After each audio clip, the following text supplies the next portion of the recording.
I'm not fazed. I believe as a Belizean we have the right to protect our land. For too long we have been neglecting our borders. There are incursions, we're losing vast forests, we're losing wildlife, we're losing a lot. We're losing a lot of our resources. Over the past 2 years, over $40 million worth of timber has been illegally cut in this country. When we have people going hungry every day and people staying home because they cannot afford to pay the school fees. So these are the things that we're standing up for.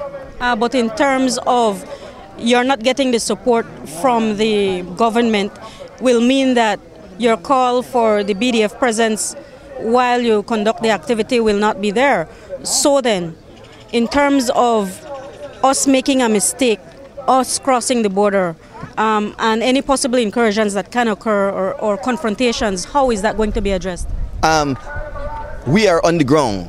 I'm not a guy who sits in an office. I'm a guy that's on the ground. Our group is on the ground. This is not the first time we're going to the border. We know where the borderline is at. We have identified the markers. So this craziness about there is no border, we don't know where the borderline is madness. We will be on the Belizean side. If the Guatemalan come and take us, it's kidnapping.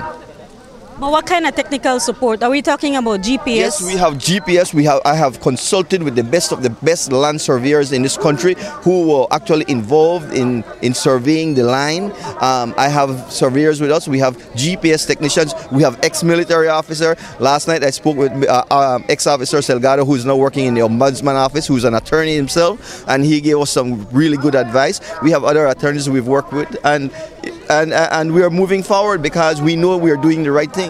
But in terms of BDF absence and any possible confrontations or encounters, how are we going to handle that? They cannot scare us. We are Belizeans. We have the right to be in any part of this country that we so choose to be in, as long as we're not breaking the law. We're a peaceful group and we're going out there peacefully. Will Mejia remains to be COLA representative down in PG in Punta Gorda, and we remain in solidarity with our COLA leader down there, and COLA will be down clearing the border. And if they need to arrest us, then they'll arrest us. But the point is what we're making is that we're going to see how much our leaders have the testicular fortitude to defend the people of Belize. How much longer shall we make our policies as it relates to how Guatemala feel? Because they will feel intimidated if we start clearing our border. That is ridiculous. From the mere fact that Guatemala said, mine on got to cross past the line or anything, they have acknowledged a line. There is a line there, Mr. Cedric Ellington. Come out with us, send your security forces. As leaders of our country, come out and join us with this hero of ours, Brother Will Mejia, Saturday in Punta Gorda. We will be there. It is quite odd that our government is not prepared to protect us within our territory.